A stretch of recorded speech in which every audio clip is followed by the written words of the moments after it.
Yooyyaa akkam jirtan an Dr. Arumsaadha. Akkuma kanaan dura har'as mata duree tokko qabadheesina dhiyaadheera.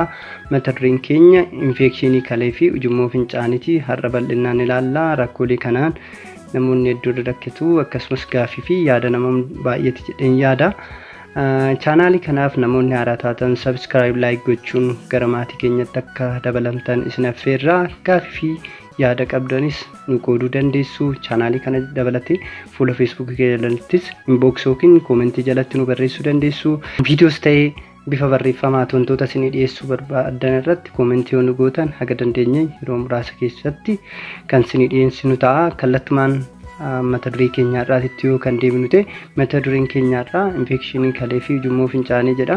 Egaa asirratti kallattumaan gara infekshinii kalee fi ujummoo fincaanii seenuun dura kalee fi argama kalee akkasumas ujummoolee fincaanii ilaallu. Egaa kalee fi ujummooleen fincaanii afuuffee dabalatee akka walii galaatti sirna usaansaa jalatti kan ramadamanidha yookiin urinary system kan jennu afaan Ingiliffaatiin. Egaa qaamoleen kun akka walii galaatti ol ta'uun xuraawwan qaama keenya keessatti oomishamanii fi yookiin immoo gara alaatii gara qaama keenya keessa seenan gara alaatti baasuudhaaf kan gargaaranidha jechuudha. Qaamoleen kun wal gargaaruudhaan kaleen dhiiga keenya erga dhimbiiftee booda yeroodhaaf afuuffee fincaanii keessa kuufamuudhaan bifa fincaaniitiin kan alatti baasanidha jechuudha. Egaa kaleen keenya cinaacha keenya gara duubatti kan argamudha. Kaleen keenya afuuffee fincaaniitiin ujummoo fincaanii ureetira jedhamuun kan walqunnamudha. Afuuffee gaditti immoo ujummoo fincaanii fincaan gara alaatti baasu ureetira kan jedhamudha. Egaa qaamoleen kun akka waliigalaatitti xuraawwan qaama keenya keessaa bifa fincaaniitiin gara alaatti baasuudhaaf kan nu gargaaranidha jechuudha. Akka waliigalaatitti dalagaa fi argamni kalee gabaabumatti isa kana. Yoo gara infekshinii ujummoo fincaanii fi infekshinii kaleetti kan deemnu ta'e egaa uumamaan kaleenis ta'ee ujummoolee fincaanii fi afuuffee fincaanii baakteeriyaa irraa bilisa. Baakteeriyaan tokkoyyuu qaamolee kana keessatti hin argamu. Baakteeriyaan tokkoyyuu qaamolee kana keessa yookiin yoo kaleen keenya ujummoon fincaanii keenya fayyaa ta'e yookiin noormaalii ta'e baakteeriyaa fi akkasumas jarmoonni birootis hin argamanii jechuudha. Yaa ta'utii malee yeroo sababa gargaraatiif baakteeriyaa fi jarmooleen biroo qaamolee kana keessa gara alaatii keessa seenuudhaan qaamolee kana irratti hubaatii fidan infekshinii uummatee jenna yeroo kanatti jechuudha. Infekshinii yoo kalee ta'e infekshinii kalee yookiin immoo ujummoolee fincaanii ujummoolee afuuffees dabalatee qaamolee biroo kan miidhoo ta'e immoo infekshinii ujummoolee kanneen jennaa jechuudha. Egaa sababoota garagaraatiif haalotni garagaraa baakteeriyaan qaamolee gara alaatii akka ujummoolee fincaanii kanaa fi akkasumas kalee afuuffee fincaalee dabalatee akka gama kanaatti dhufan wantoota hin godhan sababoonni garagaraa yookiin wantoonni gargaaran jiru jechuudha. Akka waliigalaatti qaamni keenya afuuffee fincaaniitiin ala kan jiru dhiira irrattis ta'e ujummoo fincaanii ureetiraa jedhamu inni jira. Inni sun fincaan gara alaatti kan baasudha afuuffee fincaanirraa. Egaa qaamni gama alaatti jiru akkuma beekamu qaama saalaa naannoo keessattuu dubartoota bira irratti qaama saalaa dubartoota gara alaa argamu irratti ureetiraan kan banamu. Dhiira irratti immoo qaama saalaa dhiiraa jechuudha kan banamudha jechuudha. Egaa qaamoleen kun iddoon argamni isaanii akkuma beekamu iddoo sakaraan iddoo bobbaan ittiin ba'amudha jechuudha. Iddoon xuraadhaa jechuudha. Akkasuma maalidha mar'imaan keenya furdaan keessattuu gara gadiitti kan jiru baakteeriyaa garagaraatiin kan guutamedha jechuudha. Egaa baakteeriyaan yeroo bobbaateen yeroo garagaraa baakteeriyoonni bobbaa keessaa yookiin naannoo mar'imaanii kana keessaa bubbuu yookiin immoo kanaal jedhamu kanaan gara alaatitti gara naannoo qaama saalaa kana yookiin naannoo bobbaa ittiin baafnu kana irratti ni baay'atu. Sababa garagaraatiin baakteeriyaan haalonni garagaraa mijatan iddoo kanarraa ka'uudhaan gara ujummoo fincaanii kanatti galuu danda'u jechuudha. Kanaaf infekshinii ujummoo fincaanii nutti fiduu danda'u jechuudha. Egaa sababoonni garagaraa infekshinii kaleetiif nu saaxiluu danda'u. Sababoonni dhibee kanarraan jechuudha. Namoonni xiqqaas ta'ee guddaas ta'ee namni kamiyyuu infekshinii kanaaf saaxilamuu danda'u. Yaa ta'uti malee namoonni tokko irra caalaa infekshinii kanaaf saaxilamuu danda'u. Tokkoffaan namoonni infekshinii ujummoo fincaanii kanaaf saaxilaman dubartootaa yookiin shamarranii.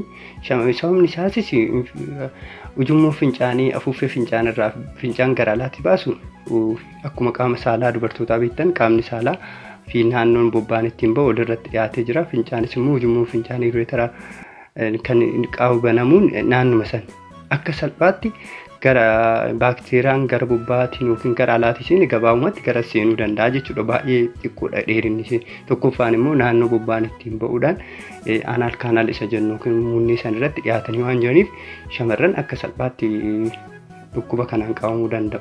Inni biraa walqunnamtii saalaati. Sababa kanaaf kan nama saaxilan walqunnamtii saalaa namoonni irra deddeebiin namoota garaagaraatiin raawwatan dhibii kanaaf akka saaxilaman gochuu danda'a.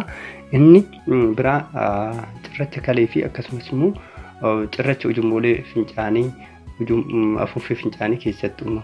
Egaa cirrachi kalee keessattis ujummoo fincaanii akkasumas immoo afuuffee fincaanii keessatti uumamuu danda'a.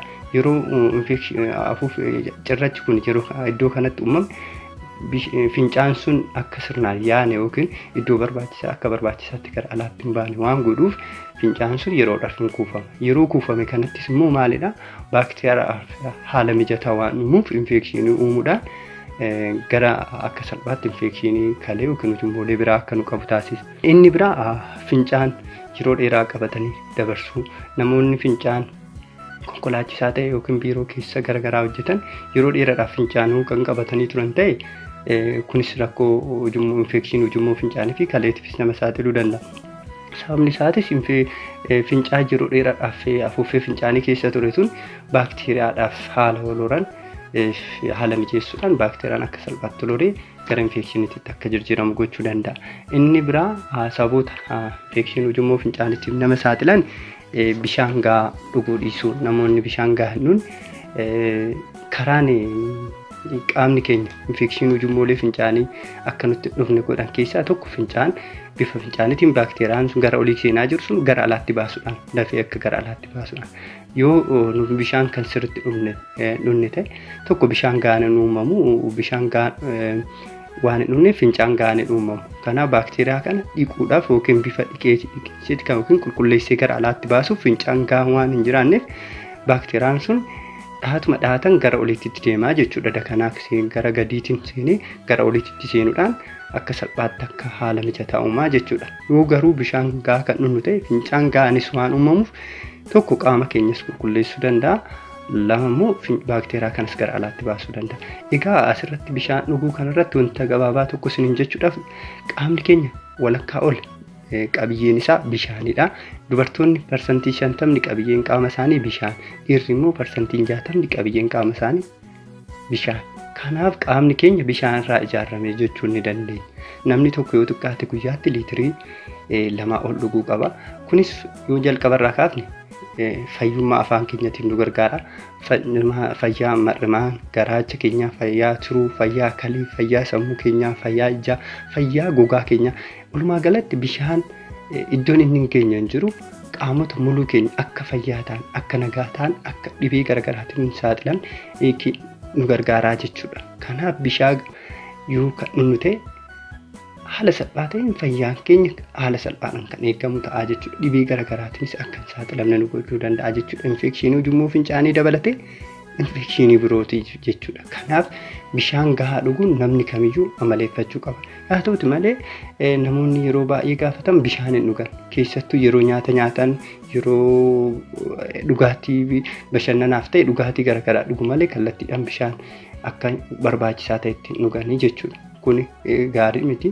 Fayyaa namaatiif irratti miidhaa guddaa waan qabsiisuuf dhaataaf rakkoo fayyaa hedduu namarratti waan fiduuf bishaan gahaa dhuguu qabnaa jechuudha. Bishaan gahaa dhugne ujummoo infekshinii ujummoo fincaanii irraa ittisuu odoo hin ta'in fayyaa armaan olitti isin jenne sanillee argachuu dandeenya jechuudha. Inni biraa sababa infekshinii ujummoo fincaaniitiif nama saaxilan gadi bu'uu qaama ittisa qaama keenyaa yookiin immuno suppression state wanti jennu jechuudha. Qaamni ittisa keenyaa koo kan dadhabu ta'e keessattuu dhibee HIV fi namoonni dhukkuba sukkaaraa qaban yoo sirnaan haalaan qoricha kan fudhanne ta'e dhibee kanaaf haala salphaadhaan infekshinii kanaaf haala salphaadhaan saaxilamuu danda'u. Sababni isaatis baakteeriyaan kun haala salphaadhaan hororuu waan danda'uuf infekshinii kanaaf saaxilamuu danda'u. Inni biraa umriidhaan deemuu keessattuu warri dubartootaa umriidhaan deeman sababa hormooniin istiroojiin jedhamu maddine kan sirna ujummoo fincaanii fi akkasumas afuuffee fincaanii kun sirnaan kutuuffachuuf diriiruuf gargaaru waan godhuuf yeroo kanatti istiroojiiniin qaama keessatti erga dubartoonni tokko marsaa laguu dhaabde istiroojiiniin oomishamu waan hin jirreef rakkoo infekshinii ujummoo kanaaf saaxilamuu danda'u. Inni biraa dhiira hin kittaanamne keessattuu dhiirri hin kittaanamne gogaan qaama saalaa keenyaa gogee jiru baakteeriyaa fa'aa haala horu haala waan mijaasuuf akka salphaatti dhukkub infekshinii kanaaf qabamuu dandeenya. Inni biraa rakkoo kanaaf kan nama saaxilu tubboo yookiin ujummoo namtolchee gama qaama yeroo namoonni fincaa'uu dadhaban yookiin yaala baqaqsanii hojjetamuuf kan yeroo kana kaawwamuuf kunis infekshinii ujummoo fincaaniif nama saaxiluu danda'a.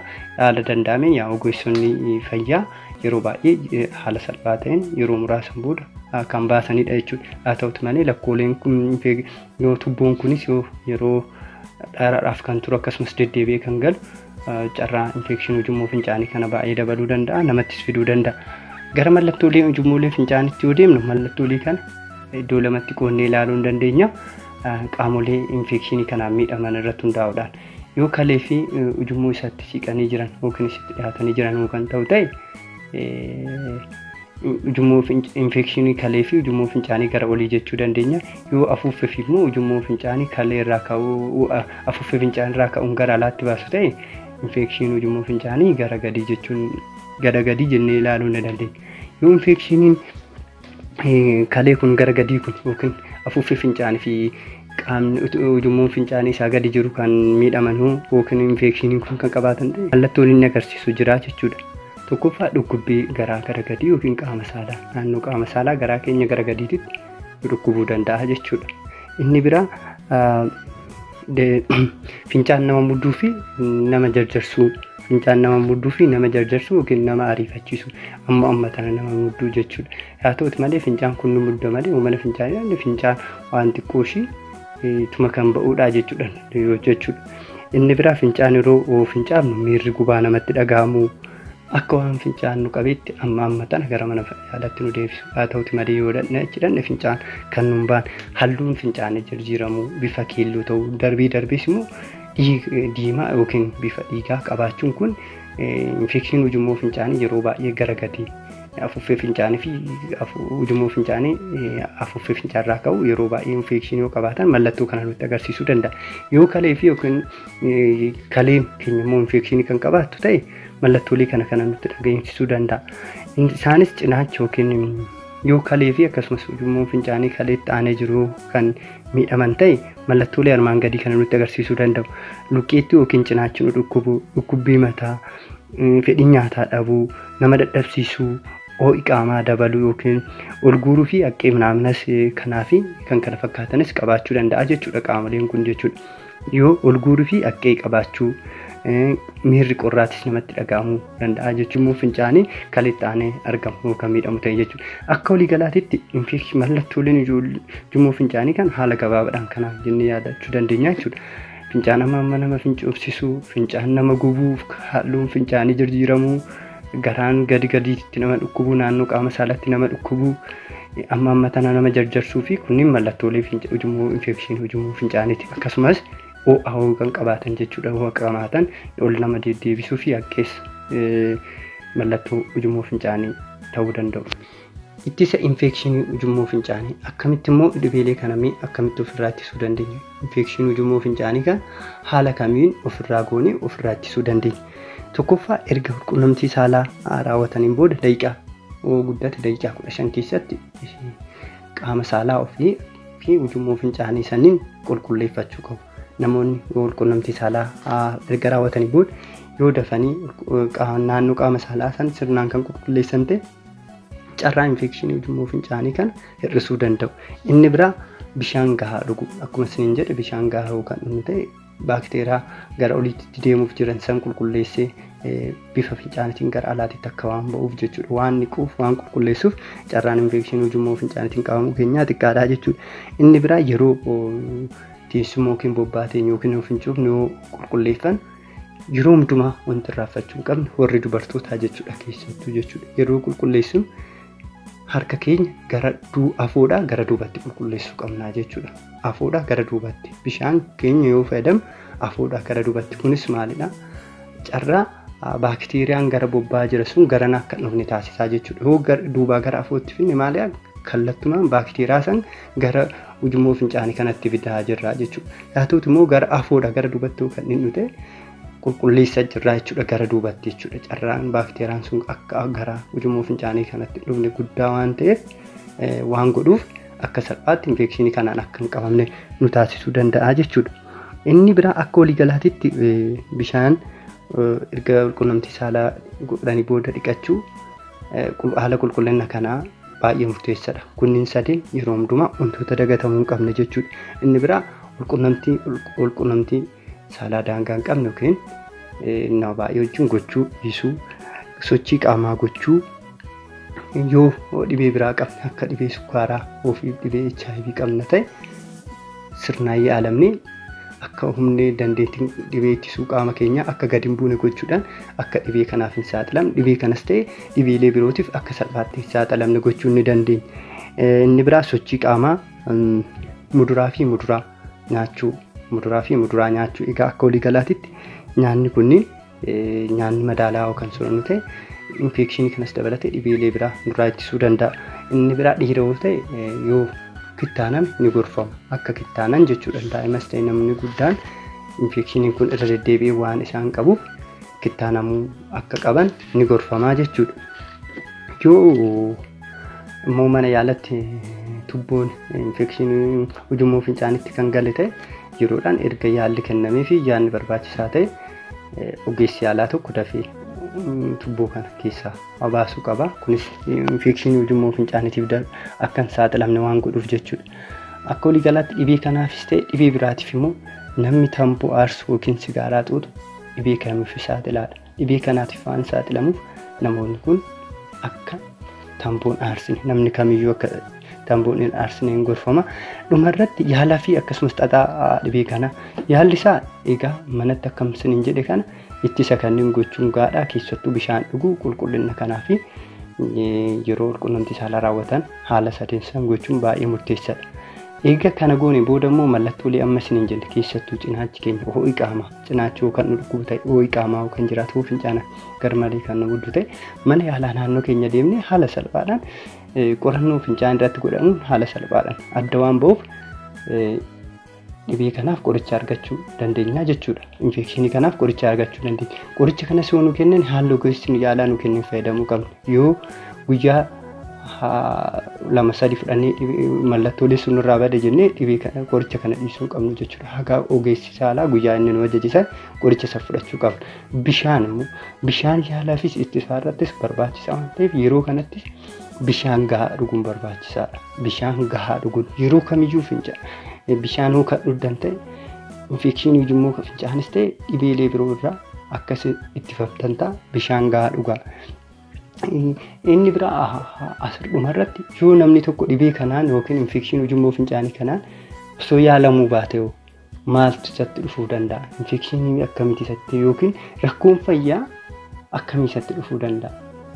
Tokko yoo namni kun irra deddeebi'ee infekshinii ujummoo fincaanii kun kalee kun kan miidhu ta'e yoo ujummoolee fincaanii garagarii ta'e yeroo yeroodhaan dhiphachuu danda'u. Ujummoolee fincaanii kun kanaaf akka salphaatti fincaan akka hin fincoofne gochuu danda'u jechuudha. Duuduu danda'u jechuudha yeroo yeroodhaan.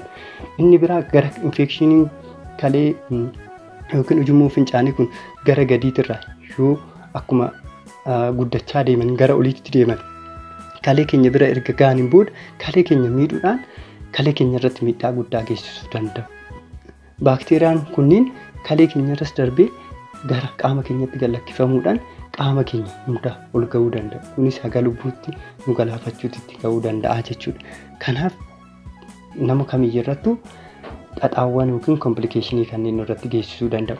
Yaa ta'uuti malee dubartii ulfaa keessattuu dubartii ulfaa irratti miidhaan kun hammaachuu danda'a. Tokkoffaan daa'imni guyyaa malee akka dhalatu gochuu danda'a. Akkasumas immoo infekshinii bishaan gubbee fi meembireenii san fiduudhaan daa'imnis ta'ee haatis fayyaa akka hin qabanne gochuu danda'a jechuudha. Kunis immoo rakkoo fayyaa daa'imni sun kiiloon ishee xiqqaa ta'e akka dhalatu gochuu danda'a. Daa'imni guyyaan isaa hin geenye dhalatu immoo rakkoo garaagaraa qabatee dhalachuu danda'a jechuudha. Akka waliigalaatitti kaleen infekshiniin kalees ta'e ujummoo fincaanii haala salphaan yaalamuu ni danda'a. Yaa ta'uuti malee yoo yeroo dheeraadhaaf kan namarra turu ta'e rakkoolee armaan ol jennisan namatti fiduu danda'a jechuudha. Kanaaf infekshinii ujummoo fincaanii tokko bishaan gahaa dhuguu, lama naannoo qulqullina qaama saalaa fi naannoo ujummoo fincaanii jiru sirnaan eeggachuu, sadi yeroo qaama keenya sirnaan eeggan yoo qulqulleeffattu keessattuu dubartoonni afuudha gara duubatti qulqulleeffachuu qabdi jechuudha. Yeroo kana goote infekshinii ujummoo fincaanii jedhamu irraa of ittisuu dandeessi. Inni dagatamuu hin qabne garuu bishaan gahaa dhuguu liitirii 2 fi isaa ol bishaan ol dhugdan fayyaan keessa guutuun kan eegame ta'a. Nagaan oolaa, nagaa qabaadhaa. An Dr. Haaromsaadhaa mata duree biraatti nagaa walitti deebinutti nagaa naaf ta'a.